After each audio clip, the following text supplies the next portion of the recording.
ఎండాకాలంలో ఉష్ణోగ్రతలు పెరుగుతున్నాయి.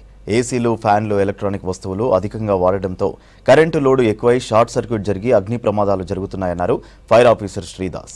ప్రజలు అప్రమత్తంగా ఉండాలని సూచిస్తున్నారు. ఫైర్ యాక్సిడెంట్ జరిగిన వెంటనే 101కు కాల్ చేసి చెప్పాలన్నారు. తమ సిబ్బంది సంఘటనా స్థలానికి చేరుకుని మంటలు అదుపు చేస్తారని తెలిపారు. వ్యాపార సముదాయాలు, రెసిడెన్సీ ఏరియాల్లో ఫైర్ సేఫ్టీ నిబంధనలు పాటించాలని సూచిస్తున్న సికింద్రాబాద్ ఫైర్ ఆఫీసర్ శ్రీదాస్తో అజయ్ ఫేస్ టు ఫేస్. కాలంలో ఎక్కువగా కూడా అగ్ని ప్రమాదాలు జరుగుతుంటాయి. సో ఈ సమ్మర్ సీజన్లో కాస్త అలర్ట్గా ఉండాలి అనేది ముందు నుండి కూడా ఫైర్ సంబంధించిన అధికారులు చెప్తున్నారు. అసలు సమ్మర్ సీజన్లోనే ఎక్కువగా కూడా ఫైర్ యాక్సిడెంట్స్ ఎందుకు జరుగుతాయి, ముఖ్యంగా ఈ సమ్మర్ సీజన్లో పబ్లిక్ ఎలాంటి జాగ్రత్తలు తీసుకుంటే మంచిది అనేది మాట్లాడేందుకు మనతో పాటు Secunderabad district fire officer Sridas ఉన్నారు. సార్ చెప్పండి, వేసవి కాలంలో మనం రెగ్యులర్గా చూస్తుంటాం ఫైర్ యాక్సిడెంట్స్ అనేవి ఎక్కువగా జరుగుతుంటాయి. ఎందుకు సమ్మర్లో ఎక్కువ అగ్ని ప్రమాదాలు జరుగుతుంటాయి? ప్రధానంగా సమ్మర్లో ఫైర్ జరగడానికి పట్టణాల్లో ప్రధాన కారణం ఏంటంటే ఎలక్ట్రిసిటీ. మనం ఈ టైంలోనే ఎక్కువ సమ్మర్లోనే ఎక్కువ ఏసీలు వాడుతుంటాం. దానివల్ల ఓవర్లోడ్ పెరుగుతుంది. అందువల్ల వాణిజ్య సదుపాయాల్లో కానీ, సముదాయాల్లో కానీ, హైరైజ్ బిల్డింగ్స్లో కానీ ఎక్కువగా సిటీల్లో ఎక్కువ ఇది అయ్యే ఫైర్ అయ్యే అవకాశం ఉంటుంది. రూరల్ ఏరియాకి తీసుకునేసరికి మనకి ఈ టైంకి వచ్చేసరికి పంటలన్నీ అయిపోయి వ్యవసాయ భూములన్నీ ఖాళీగా ఉంటాయి. ఈ పంట అయిన తర్వాత వరి కానీ, ఆ తర్వాత పత్తి కానీ ఖాళీగా ఉంచడం వల్ల ఆ చెత్త ఏదైతే ఉందో దాన్ని మనం తగలబెడుతుంటారు. ఆ తగలబెట్టే టైంలో ఆర్పేయకుండా దాన్ని పూర్తిగా నీళ్లు పోయకుండా వదిలేయడం వల్ల చుట్టుపక్కల సోకే వ్యాప్తి చెందుతుంది.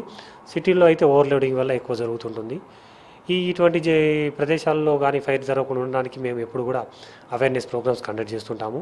ఇప్పుడు ప్రతి సంవత్సరం మేము కూడా ఏప్రిల్ 14 నుంచి 20 తారీఖు వరకు అగ్నిమాపక వారోత్సవాలు జరుపుతుంటాము.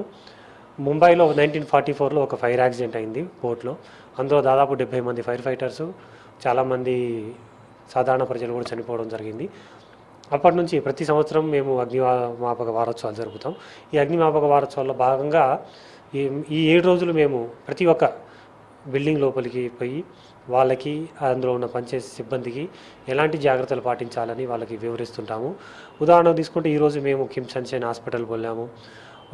సెక్రటరియట్ సిబ్బంది యశోద హాస్పిటల్కి వెళ్ళారు. వాళ్ళకి ఈ విధంగా ఎలాంటి జాగ్రత్తలు తీసుకోవాలో ఒక పాంప్లెంట్స్ ఇస్తుంటాం. ఈ పాంప్లెంట్స్ కూడా ప్రజలకు మేము పంపిస్తుంటాం.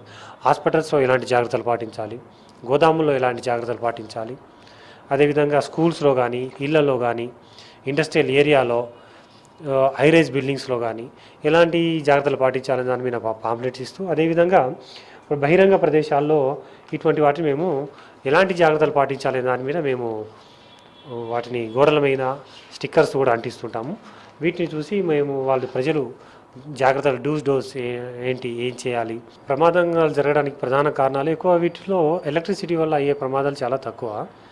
గ్యాస్ ఎవరైనా రాత్రిపూట వదిలేయడము, ఆఫ్ చేయకుండా, లేకపోతే ఇంట్లో పూజ చేసి ఎటైనా లేకుండా మనుషులు లేకుండా వెళ్ళిపోవడము, ఇలాంటి చర్యల్లోనే ఎక్కువ ప్రమాదాలు జరుగుతున్నాయి. సో ఇలాంటివి జరగకుండా చూసుకోవాలి. పిల్లలు ఎవరైనా ఉన్నట్లయితే వాళ్ళకి ఇలాంటి ఏదైనా ఎక్స్ప్లోజివ్ మెటీరియల్స్ కానీ, క్రాకర్స్ కానీ, అగ్గిపెట్టెలు కానీ ఇలాంటి వాటికి దూరంగా ఉంచాలి. అపార్ట్మెంట్స్లో అగ్ని ప్రమాదాలు వాణిజ్య సదుపాయాలు ఎక్కువ అవుతుంటాయి. అపార్ట్మెంట్స్లో చాలా తక్కువగా జరుగుతుంటాయి. అగ్ని ప్రమాదాలు జరిగినప్పుడు ఏం చేయాలి? వెంటనే 101 సిబ్బందికి ఫోన్ చేయాలి. ఎక్కడ ఫైర్ జరుగుతుంది అని తెలుసుకొని ఒకవేళ చిన్న అగ్ని ప్రమాదం ఉంటే దాన్ని కంట్రోల్ చేయడానికి ట్రై చేయాలి.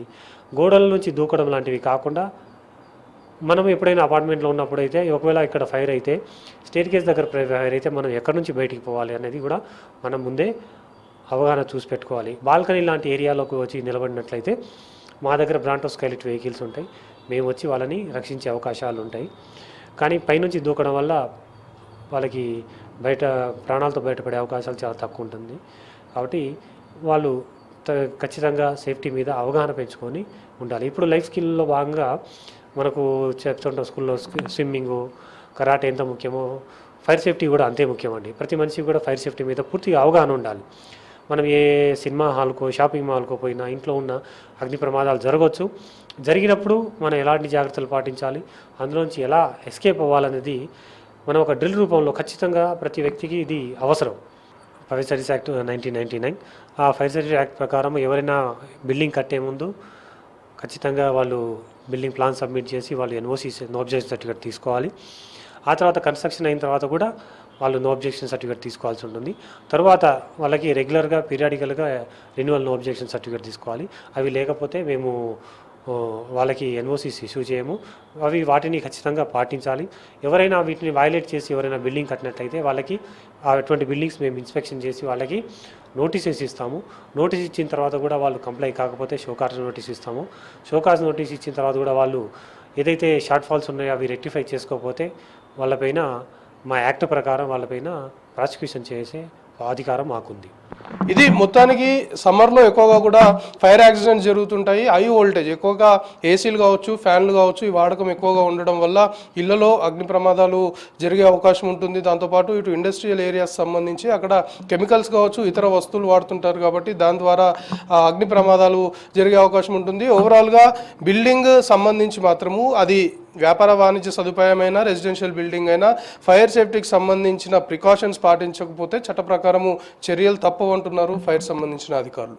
కెమెరా పర్సన్ ప్రశాంత్తో కలిసి అజయ్ 6 న్యూస్, హైదరాబాద్.